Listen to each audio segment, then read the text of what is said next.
बात करेंगे गौसे आजम रहमतुल्लाहि ताला अलैह की। गौसे आजम रहमतुल्लाहि ताला अलैह ने बड़ा इल्म दीन हासिल किया है। आपको इल्म दीन हासिल करने का बड़ा शौक था और फिर आपने इल्म दीन को फैलाया भी है।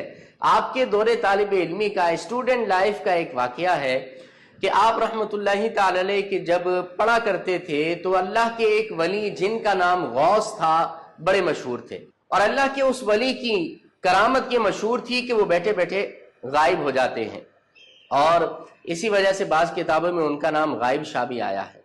तो आपके दिल में शौक पैदा हुआ कि अल्लाह के इस वली की ज़ियारत करनी चाहिए, बरकतें लेनी चाहिए। चुनांचे आपके साथ आपके दो क्लास फेलो, जिनमें से एक का नाम इब्ने सका होता है, दूसरा अब्दुल्ला होता है, ये तीनों जाते हैं अल्लाह के वली की ज़ियारत के लिए। रास्ते में तीनों की गुफ्तगू होती है।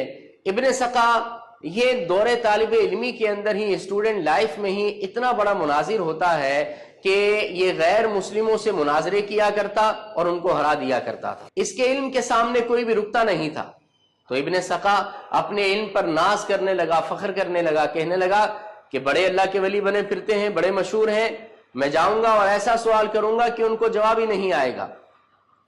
अब्दुल्ला भी कहता है कि ठीक है, मैं भी कोई मसला पूछ लूंगा, देखता हूं क्या जवाब मिलता है। अब बारी आती है गौसे आजम रहमतुल्लाहि ताला अलैह की, तो आप फरमाते मैं अल्लाह के वली का इम्तिहान लेने नहीं जा रहा, मैं तो उनकी ज़ियारत करने, उनसे फैज़ लेने, बरकतें लेने जा रहा हूं।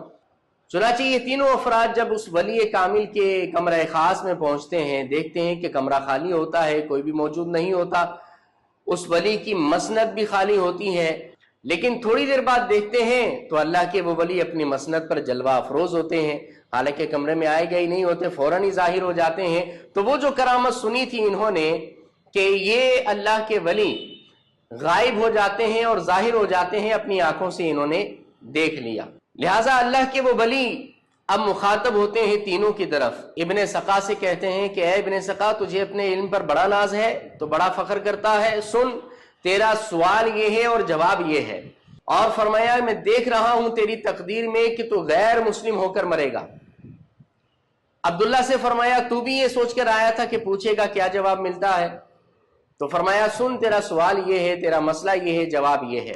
और गौसे आजम रहमतुल्लाहि ताला अलैह की बारी आई तो गौसे आजम से फरमाया कि मैं आपकी तकदीर में देख रहा हूं ऐ अब्दुल कादिर जिलानी कि बगदाद के मिंबर पर खड़े होकर आप ऐलान करेंगे कि कदम हादिही अला रक़बती कुल्ली वलिय्यिल्लाह, कि मेरा ये कदम अल्लाह के वली की गर्दन पर मौजूद है, तो तमाम औलिया किराम अपनी गर्दनों को झुकाकर आपके कदम मुबारक को अपनी गर्दनों पर लेंगे। और तारीख गवाह है, अल्लाह के उस वली ने, हजरत गौस रहमतुल्लाह अलैह ने जो फरमाया वैसा ही हुआ।